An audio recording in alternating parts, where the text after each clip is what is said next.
ఇప్పుడు మాకు దీనిలోకి వచ్చిన తర్వాత 3 రకాలైన ధ్యానాలు చేయాలి మనిషి.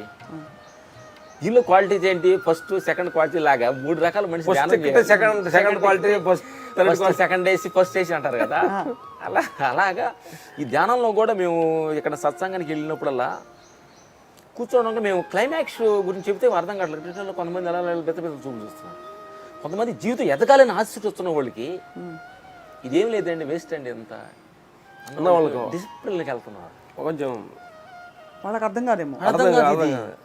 అందుకని ఒక జీవితంలో కుర్రవాళ్ళకి కానీ యువకులకు కానీ కొంతమందికి కానీ కొంతమంది రుహుములతో బాధపడుతున్న వాళ్ళకి కానీ వాళ్ళ సంకల్ప ధ్యానం కావాలి. వాళ్ళకి సంకల్ప ధ్యానం అది లెవెల్ 2 నాది ఫస్ట్ సంకల్ప ధ్యానం. ఫస్ట్ సంకల్పం మనిషి నేను ఉత్సాహంగా నేను ఈ పనిలోకి రావాలంటే నేను ఒక సంకల్పం కోరిక ఉండాలి మనిషికి. ఆ కోరికతో ధ్యానం చేయాలి, ఆ కోరిక నెరవేరాలి. ఓహో ఇది బాగానే ఉంది, ఇల్లు కోరుకున్నాను, నాకు జాబ్ ఇచ్చింది, మంచి భార్య కావాలని వచ్చింది, హ్యాపీగా ఉన్నానే, నెక్స్ట్ ఏం చేయాలి? ఇది 2వ స్టేజ్. ఇవన్నీ వచ్చినాయి, బాగానే ఉన్నాం కానీ ఒకరోజు పోతాయి అని వాళ్ళ లోపల నుంచి మళ్ళీ రావాలి. 2వ స్టేజ్ ఇది కాదు.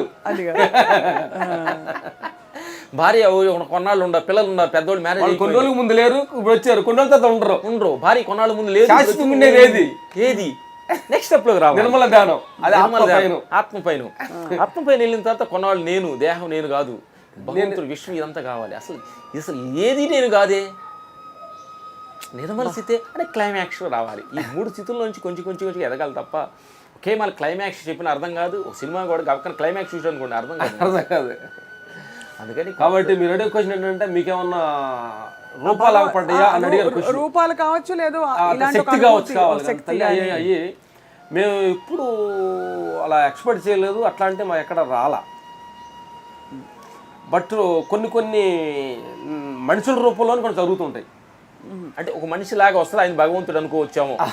అంటే మీకు ఆ మెసేజ్ లాగా డెఫినెట్గా నేను పడుకొని ఉన్నాను ఒకరోజు, సరదాగా మీ ఇద్దరం ధ్యానం చేద్దామని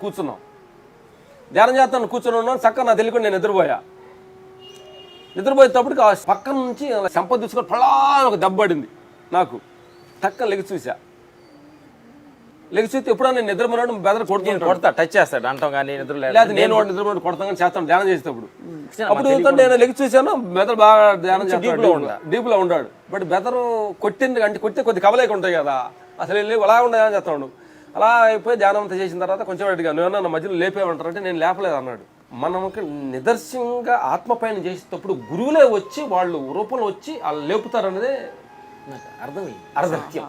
ఎందుకంటే తల్లి గురువులు అనేవాళ్ళు ఆత్మ పైనలో ఆ మంచి ఆత్మల కోసం వాళ్ళు వెయిటింగ్ లో ఉన్నారు. వాళ్ళు ఆ సత్యాన్ని తెలుసుకొని వస్తుంటే ఒక ముట్టికే వేసి లేరా పో నడు.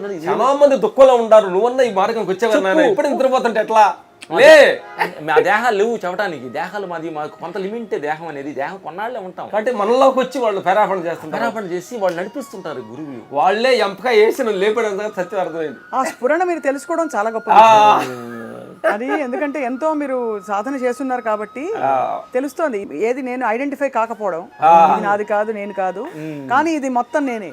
అక్కడ సూక్ష్మమైన ఒక తేడా, ఏది నేను కాదు మళ్ళీ అంతా నేనే. అందులో మసులు కూడా ఉన్నది చాలా గొప్పగా ఉంది. ఇది ఒక చాలా సున్నితమైన ప్రశ్న. అన్నదమ్ములు ఎప్పుడైనా మీ ఇద్దరి మధ్య డిషం ఫైటింగ్ అయిందా? అభిప్రాయ భేదాలు, మాట్లాడుకోకపోవడాలు, అలగడాలు, నాకు కావాలని అంటే సహజం కదా, అందరూ పెరుగుతున్నప్పుడు అందరికీ ఉంటాయి. అంటే టిన్స్ వలన మాకు పూర్వజన్మ సుకృతం కానీ ఏదైనా ఘర్షణ పడ్డా కానీ ఒక జస్ట్ ఈ ఘర్షణ ఏంటంటే దీన్ని బట్టి అంటే ప్రతి అన్నదమ్ముల దగ్గర ఘర్షణ ఉంటుంది, మా దగ్గర ఉంటుంది, నా దగ్గర ఉంటుంది. ఈ ఘర్షణ ఎంత ట్రావెల్ చేస్తున్నావు, సంవత్సరాల నెలల ఒక నిమిషం బుద్ధి లేదంటారా అన్న, ఈ బుద్ధి లేదని కోప్పడ్డది 1 నిమిషంలో ఉందా, 10 నిమిషాల్లో ఉందా, 1 డే ఉందా, నెల ఉందా, సంవత్సరం ఉందా, ఇది ట్రావెల్ని బట్టి మన లోపల అంతా ఇది కూడా మీరు చాలా మంచి అలవెన్స్ ఇచ్చారు. ఎందుకంటే కోపాలు అన్ని తాపాలు నార్మల్ ఉంటాయి మానవ జన్మకి, ఎంతసేపు ఉంటుంది అనేది చూసుకోవాలి. కొంతమందికి సంవత్సరాలు ఉంటాయి అన్నదమ్ములు, సంవత్సరాలు బలుక్కోలేదు మేము అన్నదమ్ములు అంటారు, అదొక రకమైన అన్నదమ్ములు. కొంతమంది నెల బలుక్కోలేదు అంటారు, అదొకమైన ఇది. కొంతమంది రోజు బలుక్కోలేదు అంటారు. మీ ఇద్దరం ఒక్క క్షణమే చాలా గొప్పగా చెప్పారు. క్షణ దేశం మాది కోపడతా, నేను బుద్ధిలే అంటారు అదవా అని అంటా, ఒక క్షణం మర్చిపోతాడు, అంత క్షణం మళ్ళీ మా మామూలుగా వచ్చింది కదా.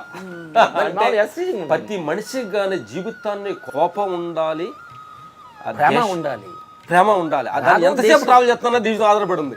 రాగం దేశం అనేది రెండు జోడేట్ల బండిలాగా మనకి. జీవితం భౌతికవాదం, రాగం కావాలి, దేశం కావాలి, రెండు కావాలి. ప్రేమించాలి, తప్పు చేస్తే రే బుద్ధి లేదా అని చెప్పాలి. ఇది నీ జీవితం ఇది. కాబట్టి మా ఇద్దరు గొడవలో ఒక చెనిక గొడవ, చెనికమైన గొడవ. దాన్ని ట్రావెల్ చేయం. ఏదో ఇంత సాధన చేసి మీరు ఈ ప్రపంచంలో ఉన్నారు కదా, సినిమా ఇండస్ట్రీలో మీ కొలీగ్స్ అందరికి మీరు అర్థం అవుతారా? డెఫినెట్ గా ఫస్ట్ కొన్నాళ్ళు అర్థం కాల. ఇల్లేంటి సపరేట్ గా భోజనం చేయటం, సపరేట్ గా టయానికి మేము వెళ్తాం, అందరితో ఈ ఫంక్షన్లకి పార్టీలకి వెళ్ళినప్పుడు మేము ముందుగానే రావటం. అంటే ఏదైనా చాలా మంది కూడా మమ్మల్ని భయపెట్టించారు కూడా. మీరు సినిమాలో రాణించాలంటే పార్టీల్లో కూర్చోవాలి, ముందు పార్టీలో కూర్చోవాలి, వాళ్ళతోటి మీకు తెలిసిందే లేకపోయినా వాళ్ళతోటి అసుకు గోసులు కొడుతుండాలి అని. అంటే కాదు ఒక మాట, నువ్వు కావాలంటే నీ మాట నువ్వు మాటలేనే వినాలి కదా. ఇప్పుడు నీ దగ్గర నుంచి ఏదో పొందాలంటే నువ్వు చెప్పిన ఏదో అసుకు పోసుకు మాట్లాడుకొని ఇన్ని నువ్వు సూపర్ సూపర్ పొగిడితే కదా నెక్స్ట్ నాకు అవకాశం ఇచ్చేది.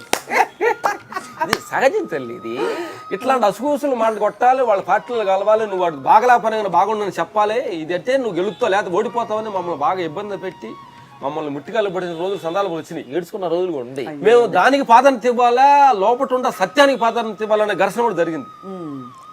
మన కేవర పక్కన లక్కీ గెస్ట్ హౌస్ అని ఉంది. ఫస్ట్ ఫైట్ మాస్టర్ గా మేము జీవితం ఎదగాలనుకున్నాం. లక్కీ గెస్ట్ హౌస్ పొడి పిలితే లక్కీ గెస్ట్ హౌస్. డబ్బులు కూడా ఇక్కడికి వచ్చే చెన్నై నుంచి వచ్చాము, డబ్బులు అయిపోయి ఒక ఫైట్ మాస్టర్ పిలిచి మా సినిమా నెక్స్ట్ అయిపోతున్నాం, ఇట్లా లక్కీ గెస్ట్ హౌస్ లో డైరెక్టర్ ఉన్నారు, రూమ్ మాట్లాడకుండా రండి అన్నారు. 7-8 o'clock అయింది. వాళ్ళు 2-3 మందు బాటిల్స్, చికెన్ ఏదో చిన్న పకోడీ లాగా పెట్టుకున్నారు. రామలక్ష్మణ్ అసలు మనం మీకు మంచి అవకాశం ఇస్తాము, అసలు మనం అలా చేద్దాం ఇలా చేద్దాం అనగానే మేము వాతావరణం అది చూసాం. మనసు ఏదో మా ఇద్దరు రైడింగించలా సార్, ఘర్షణ జరుగుతుంది తల్లి. ఇట్లా చూస్తూ నేను కొంచెం మావాడు కొంచెం ఇంకా కొంచెం ఫ్రాంక్ అనమాట, తెలియదు. ఇద్దరం కూర్చొని ఉన్నాం, ఇటు లేచి నాకు కూర్చొని మాట్లాడుతున్నాం 2 మాటల్లో మాకు అసలు ఆ మాటలకి మన మాటలకి మనం అనుకున్న ఏమేంటి సార్ ఫైట్ చేసి ఎలా చేస్తారు ఈయన అడగకుండా కూర్చొని మాడుకున్నాం. తర్వాత ఏమో మాడుతున్నారు మాకు అర్థం కాదు. ఈడన్న బదరు నేను ఇట్లా వెళ్ళి వస్తాను, నేను వెళ్ళాడు కంచేదాకా రాలా, బయట నుంచున్నాడు, గేటు దగ్గర నుంచున్నాడు. నేను ఒక్కడిని మేనేజ్ చేస్తున్నా కానీ లేడే పిల్లడే వెదర్ని అంటున్నాడు. అలా చూస్తాడు పక్కన, నేను లోపల రానరా అన్నాడు. వాళ్ళకి సరే సార్ మాకు కొంచెం ఈ సన్నివేశం ఏదో నచ్చలేదు సార్.